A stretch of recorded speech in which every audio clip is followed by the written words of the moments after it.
Manchester City, with that huge crunch game against PSG, were 2 up early in the second half. They've lost it 4-2, Danny. How did they let this one get away? I have to say PSG deserved it.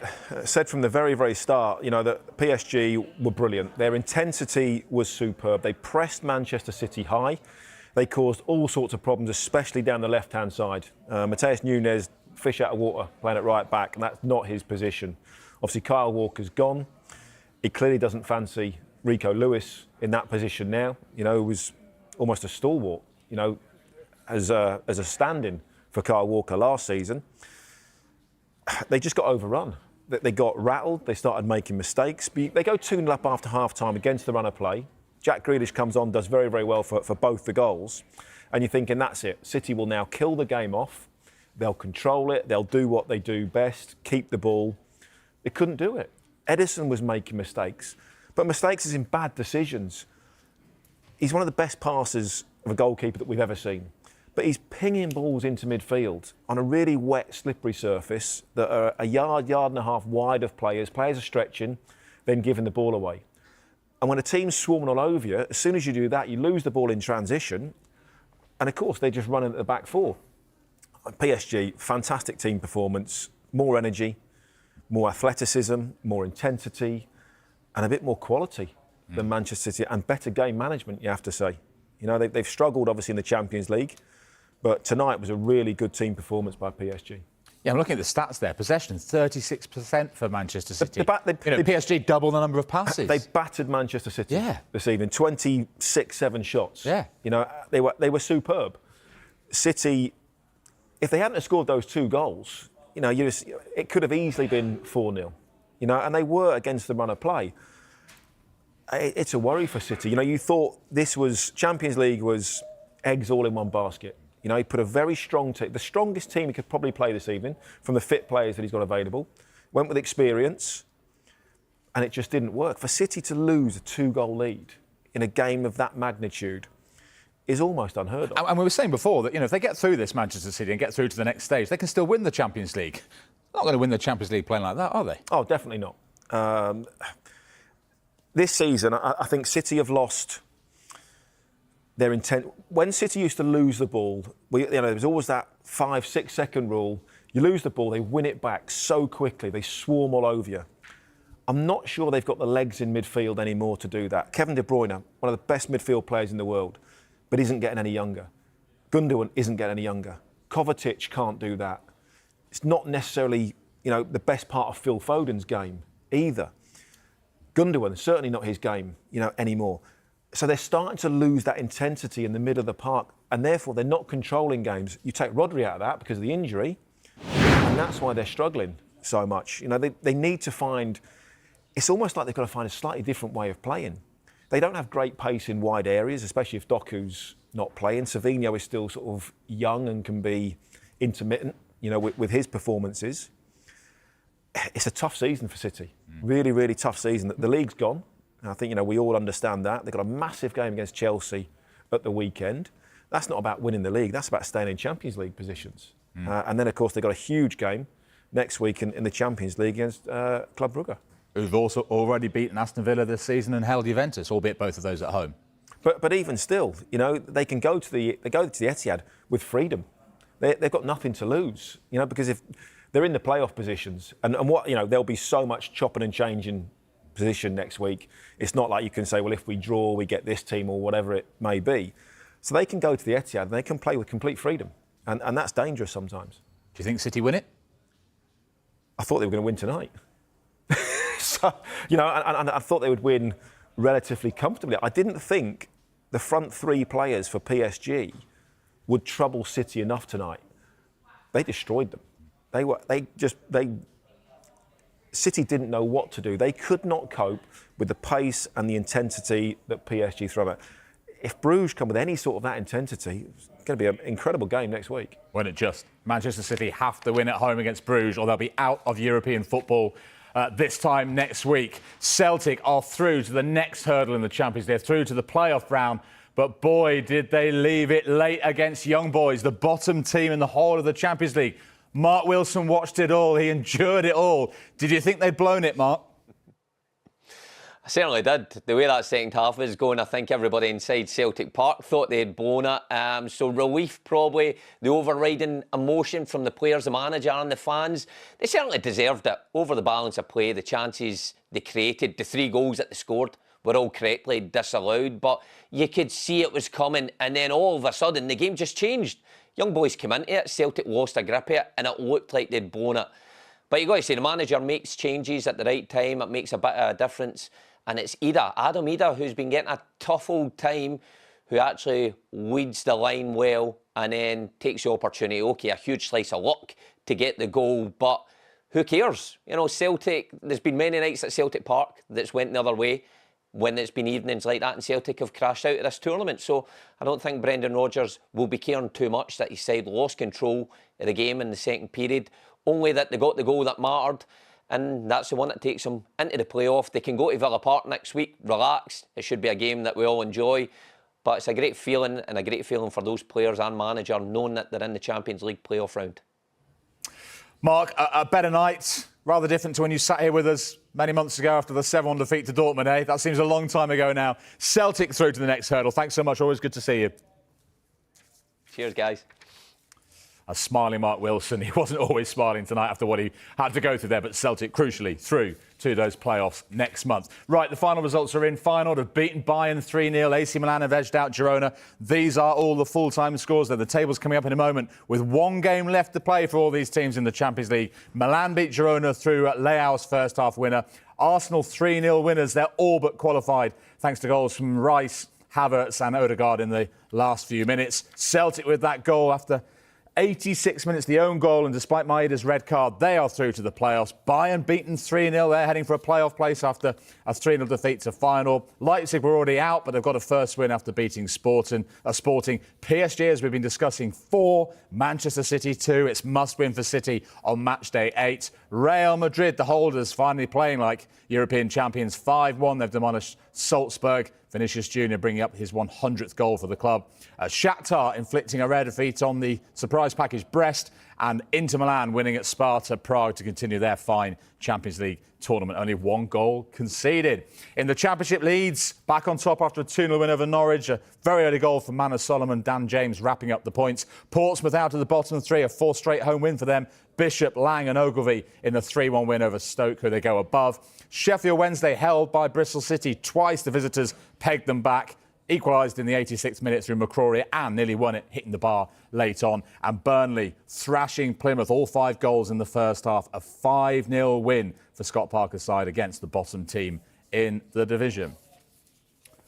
And in the Women's League Cup quarter-finals, Chelsea thrashing Durham by 5-0. Most of the goals coming late in the day. Manchester City winning the derby, revenge for defeat at the weekend of the league, winning 2-1 to progress to the last 4. Arsenal through after a 4-0 win at Brighton, and West Ham winning the derby at Spurs. They will play Chelsea in the next round, and it'll be Manchester City against Arsenal. Right, this is the state of play then. This is after match day 7 of the Champions League. Liverpool and Barcelona through, and I said we wouldn't be able to confirm Arsenal. We have to do some number crunching, but they are through. Arsenal are through with Barca and Liverpool, so job done with a game to spare. Also in pole position as it stands with a game to go, Inter, Atletico Madrid, AC Milan, Atalanta and Leverkusen. Aston Villa have dropped to 9th ahead of their final game at home to Celtic, who now have nothing really to play for. They've put their playoff place. But Villa among the sides in the playoff bracket at the moment, along with the likes of Dortmund, Bayern Munich, Real Madrid. They're all just a point off Leverkusen in 8th. So a lot could happen on that final day. The likes of Juventus, Celtic, PSG in that playoff section, and in the elimination zone as it stands in 25th place sits Manchester City, the English champions, in danger of falling at the first hurdle. They must beat Bruges, who are in the playoff places next week in Manchester. PSG and Manchester City, welcome back. It's good to have you with us here in our studio in London. Kate, Thierry, Jamie and Micah, thank you for joining us on the post-game show. Let's talk about that game between PSG and Manchester City. It was a good start, Micah. It was a good start. Okay? It started ever so well. I mean, Grealish gets the goal, and I was so happy for him. I mean, he's not had the best of times at Manchester City, and I know this moment will definitely mean a lot to him. I think Akanji does ever so well to go down the line. And then just being in the right place at the right time. You see his position here, we pick him up on the left-hand side, and not on wingers get into the box often enough, and he gets into the right position, and it's about the technique, the strike, hits it nice and clean, gets a little bit lucky, but it's exactly what they needed. Probably fortunate at the time to go 1-0 up, but they'll take it. And then number 2 came Jamie. Yeah, and that man Erling Haaland, Thierry. Yes, exactly. A goal like he likes to score, hanging out the back post and tapping the ball in. That's him. He likes to go there. We've seen it before. We've seen it tonight, and we will see it again. 2-0. Yeah. But then, Kate, the comeback began, and one of the greatest comebacks we've seen in the Champions League, certainly in one half of football. And that man, when he came from the bench, Dembele at half-time, Thierry said you felt that'd be a huge change in the game.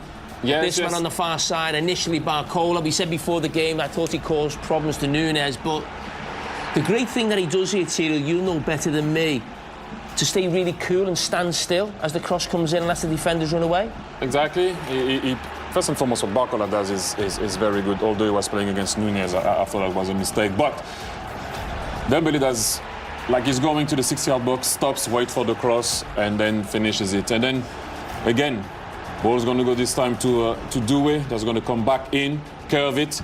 Good reaction. I don't know if he means it like that, but he just wants to, kind of scuffs it or whatever it is. But at the end of the day, he's there, back post, off the crossbar, to put the ball in. The stuff helps him, doesn't it, actually? If he hits it clean, the keeper probably saves it. At that moment, at that moment, City were about to lose that game.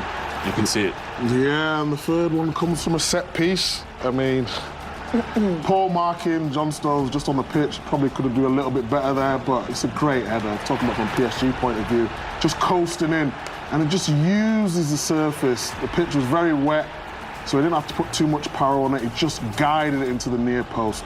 Really good header by Neves. And it didn't finish there. I mean, there was a big VAR check for this goal from Ramos. Well, you see, he challenges for the ball there, Guardiola. It's a brilliant finish. Yeah. 4-2. The game was already won then, but we don't know how important goals scored, goals against will be. City are in that predicament right now in terms of trying to qualify. You see it comes off Guardiola's shoulder, but great finish. And you know what? They deserve to win by 2 clear goals. Thierry and Michael are going to break down that all-important goal for PSG, the third goal that turned the game. Very important. We've spotted something from the first half, and it's disappointing to be 2-0 up. They come back to 2. You know what? Okay, it's embarrassing already, but let's bring a point back. And then you get done on something that they showed you in the first half. That's the first half. That's Neves, that's Pacho trying to block, obviously, Nunes here. He won't do it ever so well, but they show you their hand on the first one. They're going to do the same thing. This time, he will surprise them on the first one from afar. You're going to see he's going to run and go there. This time, he's actually there already. He's going to put his hand up and wait for the cross. Block is going to happen. You get done twice in the same game, on the same system, on the same tactic. And for me, that was too much. We're going to see it here. Roll it. Jao Neves, connection. Block, he's trying to block Nunes, won't happen. Same here, they're blocking properly this time. Ball's gonna come, you didn't get punished, you're getting punished.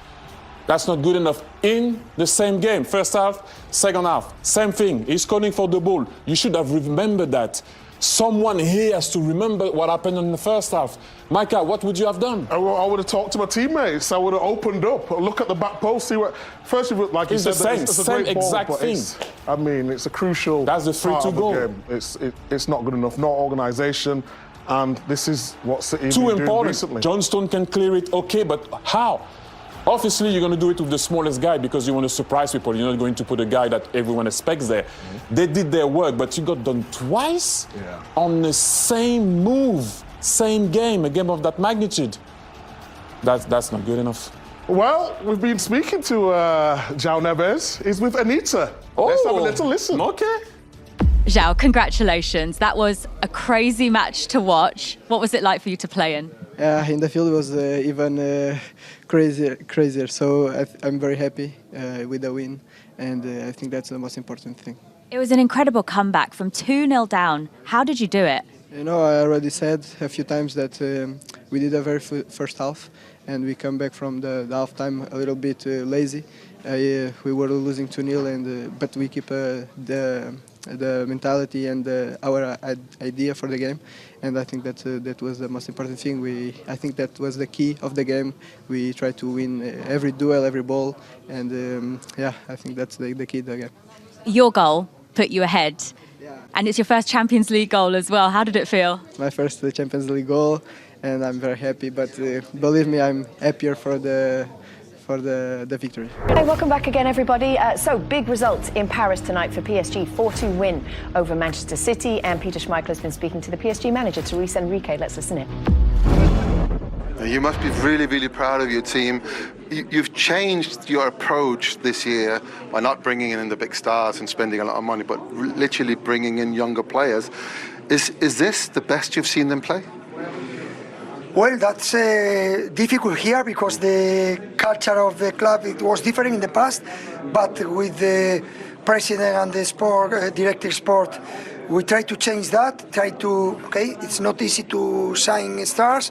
We try to build with young players and be a real team with our supporters. It was amazing how they support us, and even when we are losing 0-2, everybody is cheering us, and I think we are in the right path. We need to improve. We need to build up. Yeah, keep doing it. But today it's going different, and I think very positive for us. And let's go over to them. Let's go over to our good friends Peter and Anita in Paris in the drive. What a privilege. We talked about the game in Lisbon yesterday. We talked about it before the game, same weather, the rain, and could we get something similar to that? And we did. It was really, I think Jamie earlier on said it was a game of two halves, and I kind of agree. I think Man City were very controlled, defended really well in the first half, and PSG was trying, but didn't really have anything to lock them up. And then in the second half, the substitution, Grealish scored after 5 minutes, and then those 10 minutes were just crazy. Yeah, within 10 minutes, it was 2-2. It was brilliant to watch. From a neutral point of view, fantastic to watch. In terms of what Luis Enrique said, he spoke about the change of the model. We have to talk about Pep Guardiola because he wasn't anywhere to be seen. He didn't come out for post-match interviews. Understandably so, given the way his team almost buckled this evening. But it's not the first time we've seen them do it. It happened just a week ago in the league against Brentford. Yeah, no, you can't blame Pep. Pep normally comes out and he's brave enough to talk to everyone, and he's done that for like the last 2 months when it hasn't been so great. Yeah.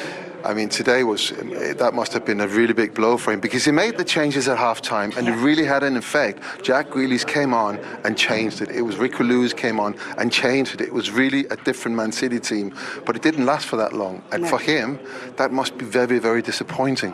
Really, and so what is he supposed to come out and say that he hasn't said in the last couple of months? What can he say now, Must-win game next week, but as exciting. She massively boosting their hopes of staying in the Champions League for the knockout stages. City 1 point out of those knockout places. They just, though, need a win against Bruges on match day 8, Rio. But the way their season's going, can we be certain that's going to happen even against a Bruges side you'd expect them to be on paper? Yeah, well, they've been unbeaten in a few games and we're looking at them and saying, they look like they've had a good rebuild and the confidence is rebuilding again, but we all know in football that it can quickly come down and crumble quickly in one performance, in 190 minutes, and today there's a lot of things that went wrong for City today, and the confidence has been built over the last couple of weeks. I think is going to take a bit of a dent. Yeah. And this PSG team, I think the energy they showed, the youthfulness with their team, and the ability to come and revive himself after going 2-0 down, I think that'll be a worrying thing for Pep and his team to have experienced tonight. There was lots of great performances on that PSG side tonight, Jolie, and how do you sum up their whole night, especially in the second half?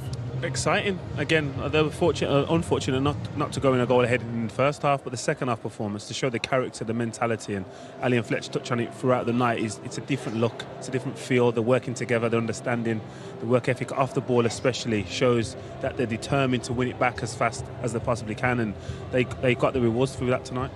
Well, we had 4 goals in 10 minutes at the start of that second half. The first one from Grealish. At this point, we're thinking, what a sub, Rio. It was his first touch, and he put City in front. Yeah, and it was against play because I thought that PSG were a better team in the first half and created more chances.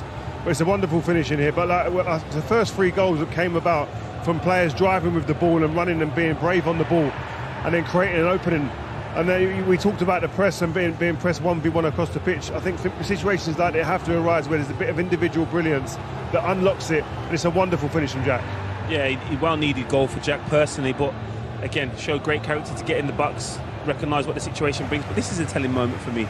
Someone that loves to play football and to not have scored for such a long time and then not to smile when he scored is a telling factor for me. Yeah, you didn't score for them in 2024, 2 goals in 2025, and then his second touch was to set up Haaland to make it 2. Again, frustrating night for Edison in possession, sloppy distribution in the second half especially, but fortunate enough to pick up the second ball. Nunes travelling, like Rio said, breaking the press, breaking the lines, and then a great weighted pass from Nunes and a great weighted pass from Jack. Fortunate and probably the only thing that Neves got wrong all night, but Haaland does what he does best and be in the right position. Yeah, it was great, and I think, as I said, when Jack came on, you think at 2-0, right, this is going to great building for blocks for confidence here.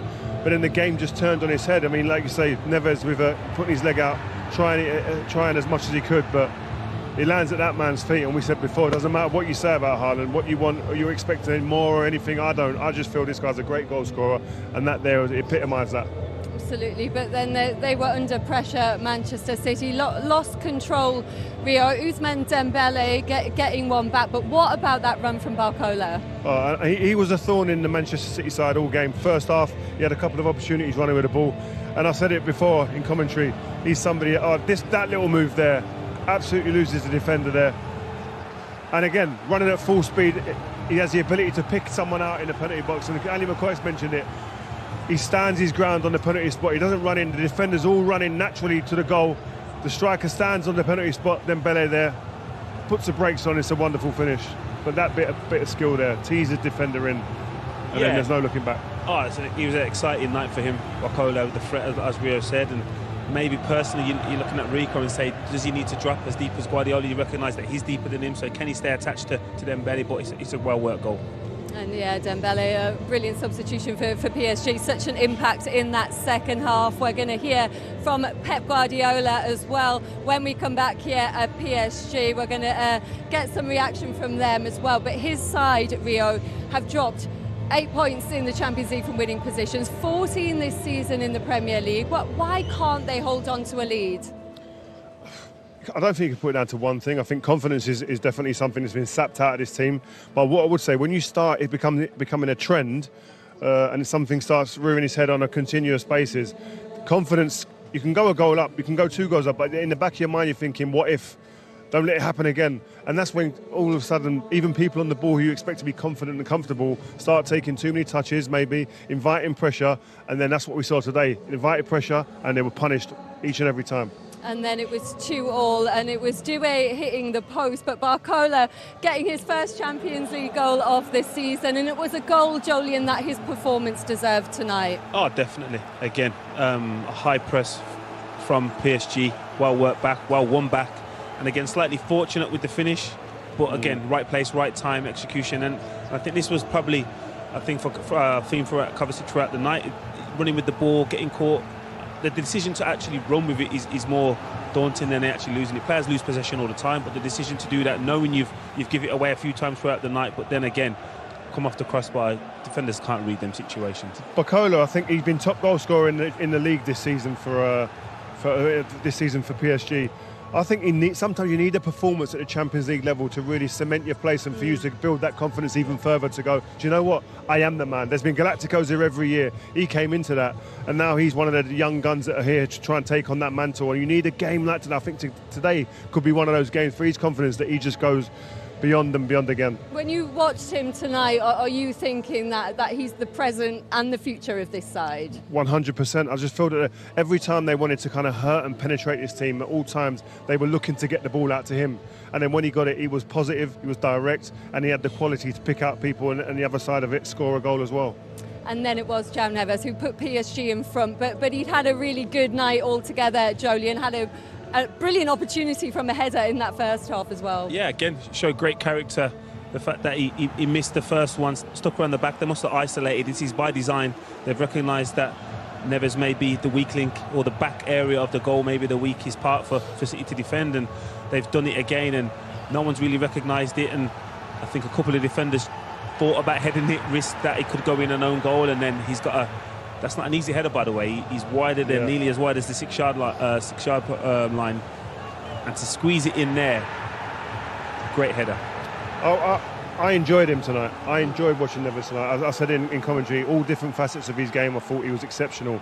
And it's the first time I've seen him live. I've heard so much about him. I spoke to his agent in the summer about him, and he was boosting him up. And you think, oh, he's an agent doing that, but when you see him live today, the amount of ground he covers, the quality he has on the ball, but most importantly, the character to continually get on the ball at his age in different areas of the pitch, being a new member of this team at his age, at this level, very impressive. He's got more assists this season in Ligue 1 than any other player after just arriving in the summer. You can see why the fans love him already. Oh, definitely. His work ethic off the ball, that will always endear you to any fan group, but no more than these set of fans. And like Rio said, he's a born leader. He was captain Benfica before joining here, so he's an exceptional talent and a mentality to match that. And then Gonzalo Ramos put the icing on the cake at the end, 4-2. We were standing watching over in the corner there. There was a long VAR check for this one, Rio, but given in the end as it came off Guardiola. Yeah, and Edison again with a sloppy kick, and they get punished on the other side of that. But he's a number 9. We mentioned before the game, we mentioned during the game, maybe that was one of the things they were lacking. Here you see it looks like he could be off, but the ball comes through to him, and in his mind there's no doubts where that ball's going to end up, and it's in the back of the net. But because it comes off the Man City player, obviously he's not going to be in an offside position, but it's a wonderful finish, and that's what you get when you have a number 9 who can come off the bench and affect games. Finished it off completely. And you said in commentary that you can really identify with this PSG team. Why is that? Yeah, I think I was talking about the Parisians. I think the fans here, I think they've had Galacticos here, superstars here, and they've enjoyed that, but they haven't. I don't think there's been a connection with the fans, so to speak, with players that they can see and identify with and go, you know what, they're giving everything, they're working hard. That's a working man's type of player and team. This team like that. First and foremost, this team work and they run and they have energy. And then you get the rewards of the quality that you have within that as well. And that's something that I felt in this stadium today, that there was a real connection between them players on that pitch and the fans. And that bodes well for the future of this team. Was that about the collective tonight?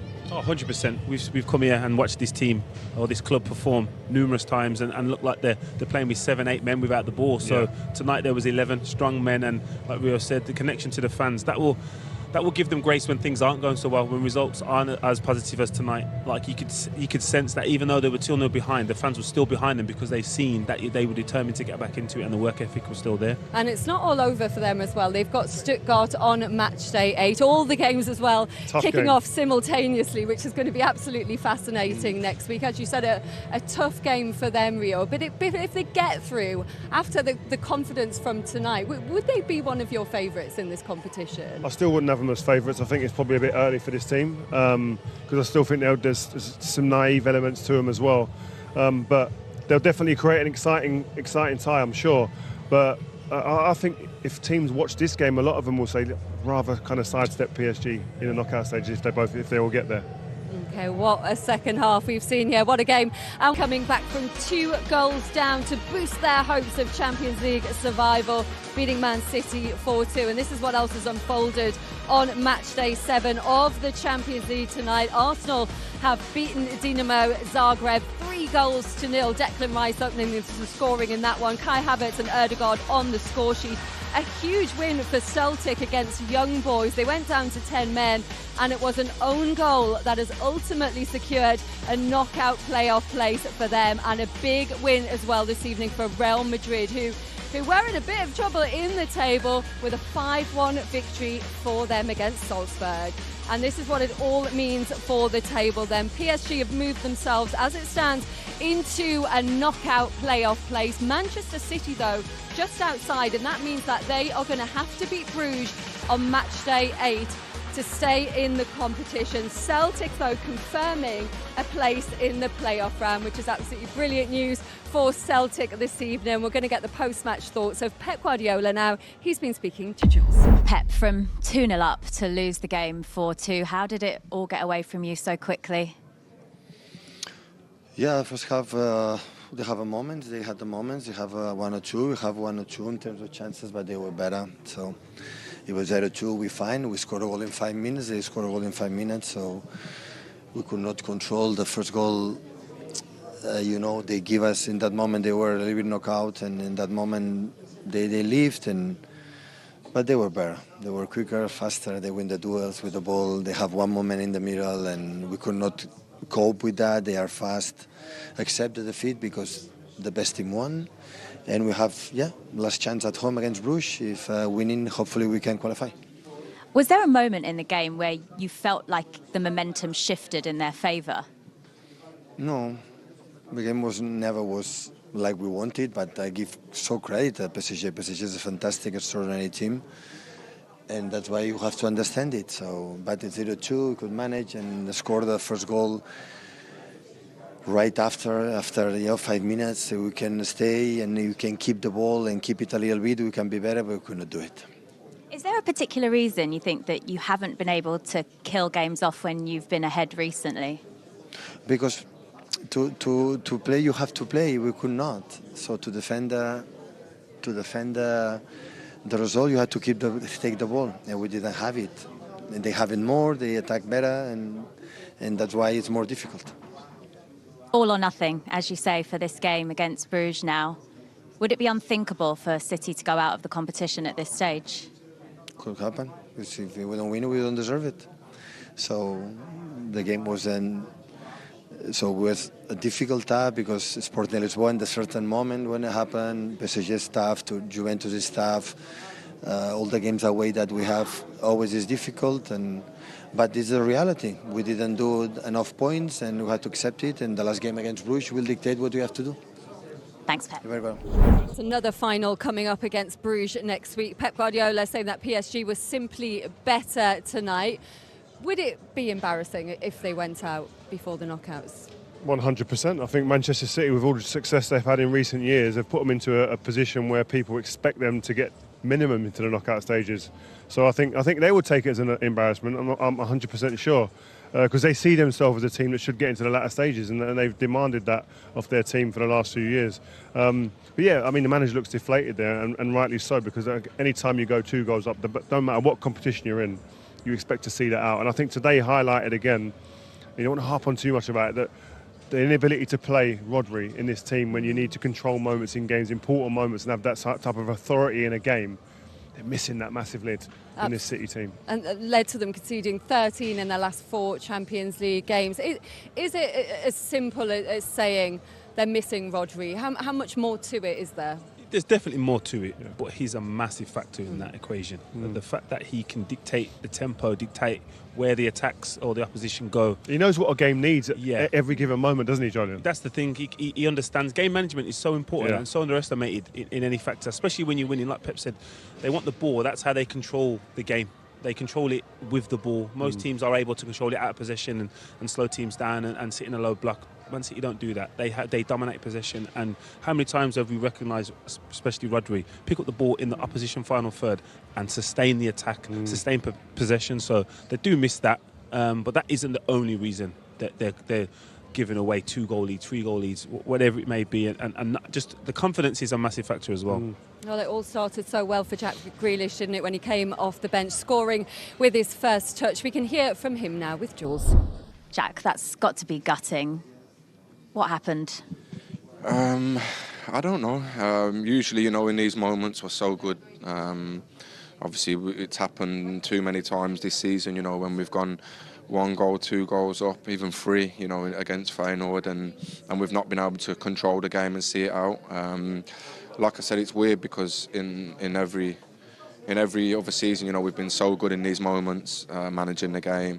I don't know if it's a confidence thing, because we know that for most of this season, especially before Christmas time, we weren't really at the levels that we know we can. But listen, I think it's down to ourselves to try and change that moving forward, and especially to try and go and win the game next week. How hard is it to do that though when you can't put your finger on what the reason is for not being able to kill games off? Yeah, no, it's difficult. Like I said, I don't know if it's a confidence thing. We have so many players on the pitch when we go 2-0 up that are so good, with the ball, at keeping it. But like I said, we've not been doing that recently, and that's down to us ourselves. credit to Paris. You know, they were so good, very energetic, and a lot better, you know, than I thought. Not that I don't mean that in a bad way, by the way, but they were top, you know, tonight. A really good team, so I think they deserve to win. You came on, scored with your first touch. At what point did you feel that the momentum in the match really shifted and just got away from you? Even when I come on, though, you know, I didn't touch the ball for. Well, yeah, you just said that was my first touch. I didn't touch it for a while, and I was thinking, not any chance, you know what I mean? I wanted to obviously get a few touches to get into the game, and I scored, and then the next action, I think we scored again. And in this moment, I'm thinking, you know, it's all going to plan. I thought it was perfect because, like I said, you know, even myself, I'm good at these moments, you know, in keeping the ball and stuff like that. And we didn't do it. It's simple as that, you know. I think when I was on the pitch, I felt like at times, you know, when they had the ball, they had people showing all the time, people wanting the ball and keeping it. So, yeah, I'll have to watch the game back, you know, to see everything. Knowing you have to win the game against Bruges now to at least stay in this competition, can that pressure potentially get the best out of you that you need to see in that match? I hope so. Yeah, we've had games like this, you know, especially in recent seasons, you know, big pressure games where we've come up. So we're gonna need that. You know, we know that Bruges are a good team. They've had good results, you know, in the Champions League this year. You know, they drew last night with Juventus and stuff like this. So listen, it's down to us. You know, we're really good at home. So hopefully, yeah, we can obviously prepare for the game at the weekend against Chelsea, and then all eyes will be on that game. So fingers crossed. Appreciate your time. Thank you. No worries. Game next week, Chelsea first, though they've also got Arsenal, Newcastle, Liverpool coming up, Rio. It's the run of games where we're going to find out what, if anything, can be salvaged from this season. Yeah, huge games, huge importance on those games. And again, we always talk about the key word momentum. They need to start building that now. We thought they had it, we thought they were in the groove, but the rug's been pulled from under their feet tonight, and they've got to kind of dust themselves and go again now. Will they get the job done next week, Jolyon? I'm confident they do. Like Jack said, there's a massive game on the weekend, and it's an old cliche, but they have to take one game at a time now. They don't have the added advantage of looking at the all games you've just mentioned. They have to focus on Chelsea, hopefully come at that not too dented with a bit more confidence, and then go into the Club Brugge game with more confidence. Yeah, they need some confidence from the weekend to take into a massive match next week. Rio, thank you very much. Jolyon, thank you as always. City took a 2-0 lead because we're diving into one of those football Paris, matches that people be talking PSG about for years with an to come. amazing comeback that was Imagine just a week. you're at the Parc des Brilliant. Princes. Oh, wow. It's January 22nd, 2025. Yeah. Rain's pouring down in Paris. Mm-hmm. But even that can't dampen the excitement for this Champions League clash. PSG. Yeah. Manchester City. Now, anyone who follows football knows that Man City, under Guardiola, they're known for this possession-based, keep the ball, dictate the pace kind of football. Right. And in the first half, that's exactly what they did. It felt like they were just cruising toward another win, another typical City win. Totally. Textbook Guardiola. It was like watching a masterclass unfold. Right? Absolutely. Just patient, disciplined, waiting for that precise moment to strike. Yeah. And strike they did. 50th minute. Oh, yeah. Grealish finds the back of the net. Beautiful. After just a delightful sequence of passes. It was so fluid. So crisp. It was like they were toying with PSG's defense. Just toying with them, yeah. And then, just to rub salt in the wound, Haaland scores just 3 minutes later. Of course he does. Unleashes one of those powerful shots that he's known for.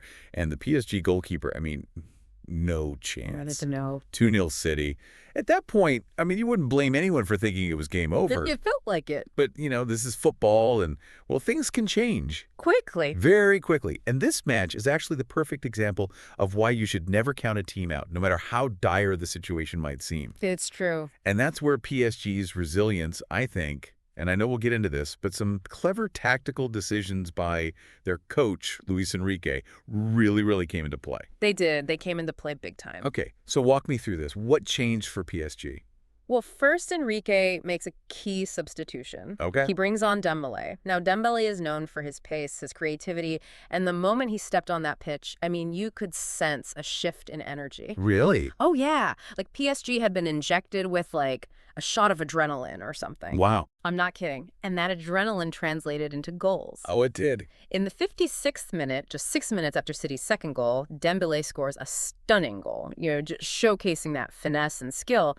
And suddenly, PSG were back in the game. Wait, so they scored 2 goals in the first 53 minutes, and then PSG turns around and scores in the 56th minute. Yeah. Wow. I bet that had the crowd going wild. The Parc des Princes was electric. And just 4 minutes later, it's Barcola who levels the score. It all started with a shot from Du hit the crossbar. But Barcola was right there to pounce on that rebound and tap it in. Wow. 2-2, just like that. Momentum completely swung in PSG's favor. So in the space of, 6 minutes, PSG goes from being 2 goals down to level. What was going through City's minds at this point? I think shocked would be an understatement. I mean, they were so dominant, so in control, and suddenly they're on the back foot. You could see the frustration creeping into their game. And that once impenetrable defense started to show some cracks. Ooh, interesting. And those cracks were about to widen even further. Tell me about Neves' goal that gave PSG the lead. So it all stemmed from a free kick, something City's defense usually handles, with ease. Yeah, of course, yeah. But this time, they looked completely disoriented. The ball bounced around the box. Neves, who was having a phenomenal game in midfield, he seized that opportunity, headed the ball straight into the net. So now, PSG is up 3-2. We're in the 78th minute. What was City's response? Well, desperation mode, I think, is one way to put it. Threw everything they had at PSG, but it felt like they were panicking, leaving these huge gaps at the back as they pushed forward. And PSG were looking increasingly dangerous on the counterattack. It's interesting because City's high press, that aggressive style where they try to win the ball back immediately, that's usually so effective. It is, yeah. But in this case, it felt like it really backfired. Almost as if their urgency to equalize made them abandon their usual tactical discipline. Instead of the coordinated high press, it became more of a chaotic scramble for the ball. I see. And that played right into PSG's hands. I see. And then in stoppage time, PSG delivers the final blow. Yeah. Tell me about Ramos's goal that sealed City's fate. Well, City, desperate to get back in the game, they'd pushed almost everyone forward, leaving them completely exposed at the back. And Ramos, the veteran defender, he capitalized on that vulnerability. Oh, yeah. Found himself with time and space in the box. Nice. And calmly slotted the ball home, securing PSG's 4th goal. Wow. Talk about a complete turnaround. From a seemingly comfortable 2-0 lead to a 4-2 defeat. Yeah. This must have been crushing for City, I imagine. Crushing for them and Pep. Yep, yeah. Absolutely. I think this match exposed a few vulnerabilities in City's approach, particularly their susceptibility to counterattacks when their high press isn't functioning effectively. Right. They underestimated PSG's ability to adapt, exploit those weaknesses, and they paid the price. This match really highlights the importance of adaptability. Both on and off the pitch. It does. Right?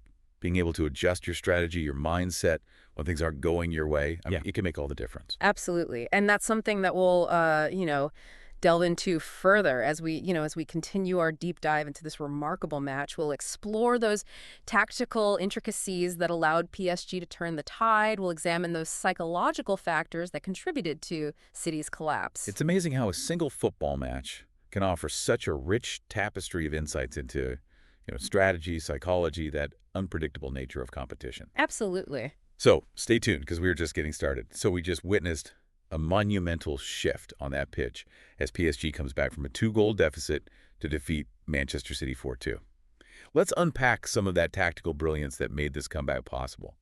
I mean, Luis Enrique, PSG's coach, he made some key adjustments in that second half that really threw City off balance. Oh, he did, yeah. Right. I mean, one of Enrique's, I think, most impactful decisions was bringing on Dembélé. Okay, yeah. Who, as we know, injected that much-needed dose of speed, that unpredictability into PSG's attack. Right. But it wasn't just about individual brilliance. It was about exploiting, I think, a tactical weakness that Enrique had really identified in City's setup. So what kind of weakness are we talking about here? So City's fullbacks, the defenders on the sides, were pushing high up the pitch to support the attack. Yeah.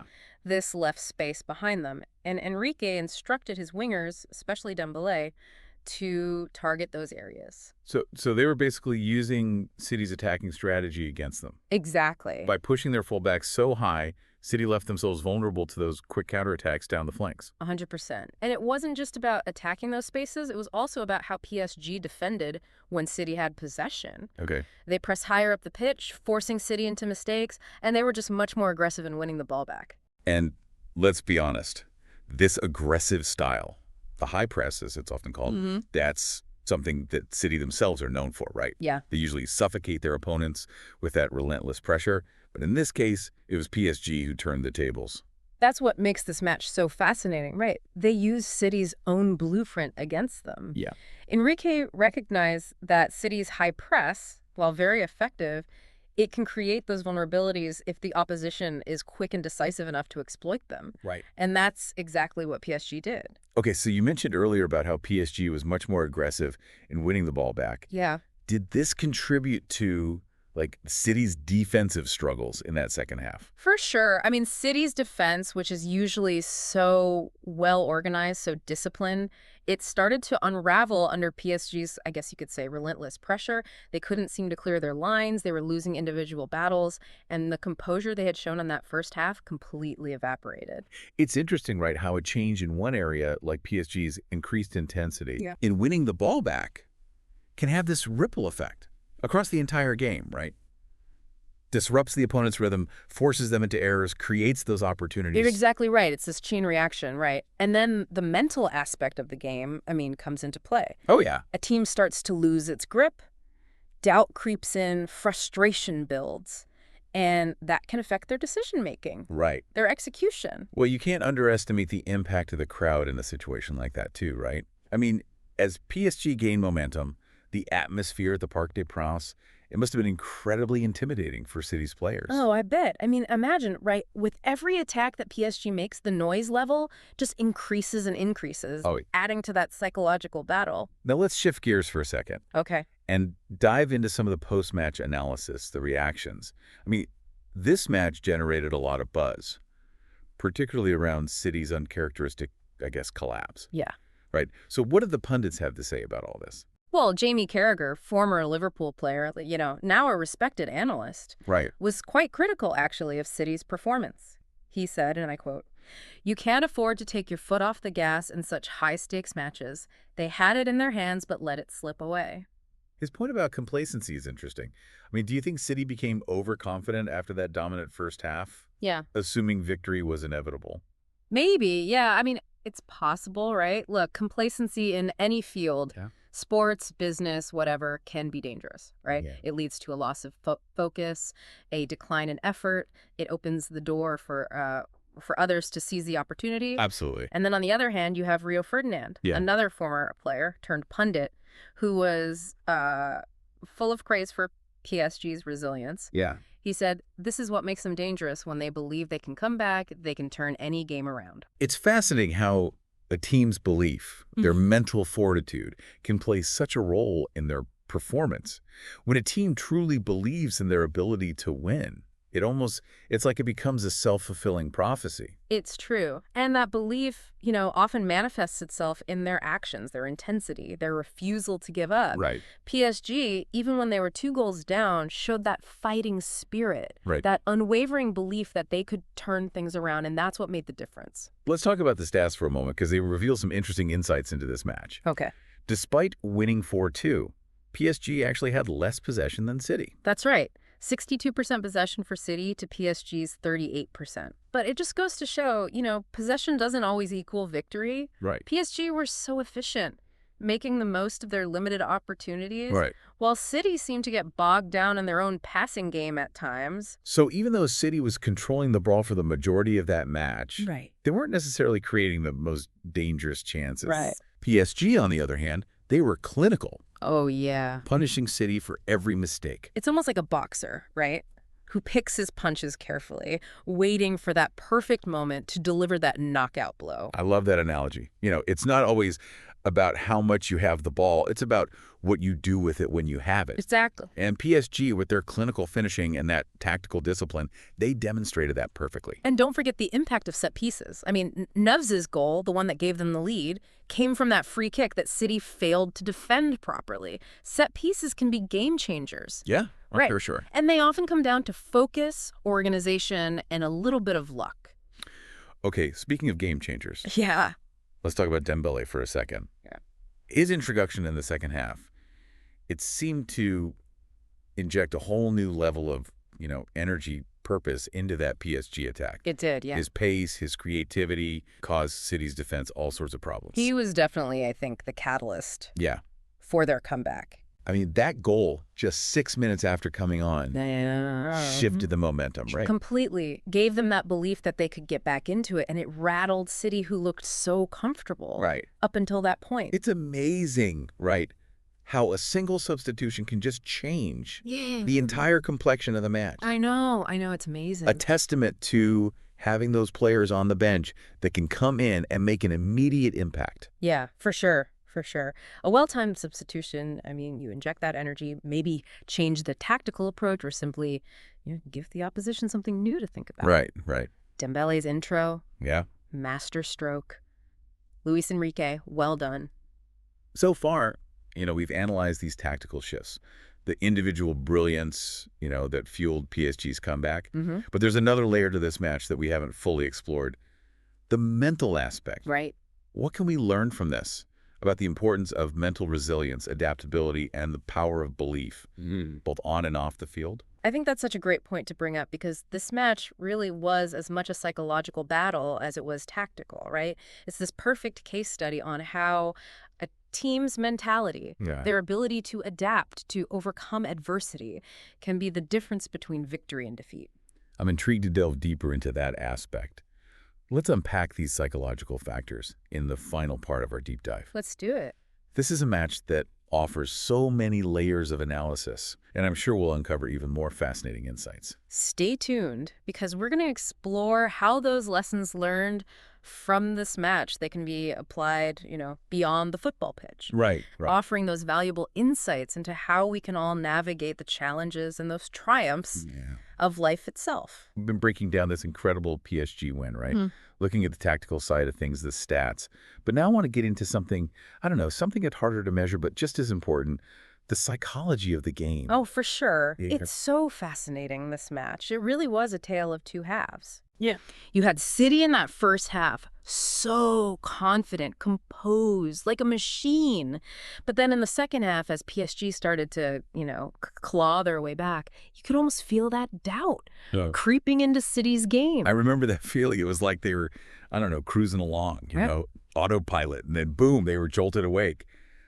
But they just couldn't quite get their bearings back. And that's what's so interesting about momentum in football. It's this intangible force, and it can shift so quickly. Yeah. And it just has this huge impact on a team's psychology. Yeah. When you have momentum, everything clicks.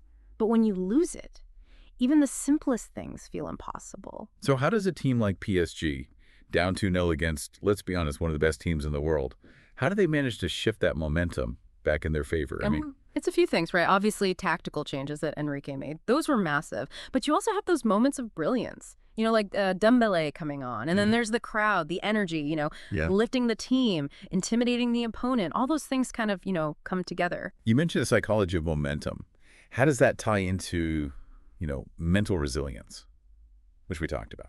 Yeah, I think mental resilience is how a team responds to setbacks. Okay. To adversity. City, after that dominant first half, they kind of crumbled when PSG came back. Yeah. They let those early goals in the second half really affect their confidence, couldn't regain their composure. PSG, on the other hand, they were down 2 goals, but it's like they never lost belief. Kept fighting, kept pushing. And I don't know, it was like that mental toughness was rewarded in the end. Yeah. Right. It shows that mentality can have a direct impact on the game. Right. Absolutely. And it's not just football, is it? Not at all. It's life.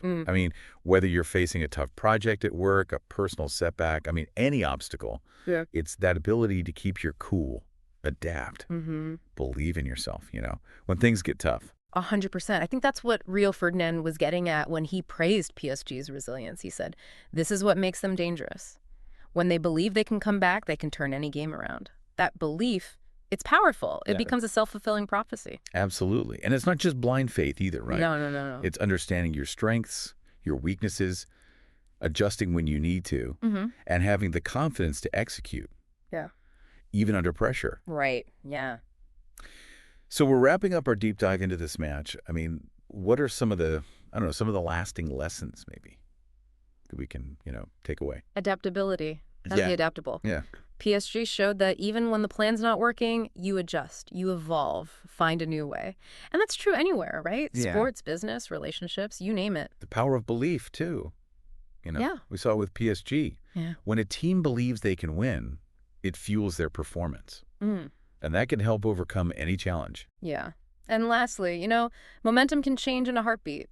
It's the teams that weather the storm, keep their cool, stay disciplined when things get rough. Those are the teams that come out on top. I think that's a perfect way to end it. This match was a great reminder that, football's like life, I guess. It is, yeah. Nothing's guaranteed. Anything can happen. Anything. It's about embracing the unexpected, learning from those wins, those losses, and always striving to be better. Well said. And hey, remember, no matter what challenges you face, there's always that potential for a comeback. Just like we saw with PSG on that rainy night in Paris.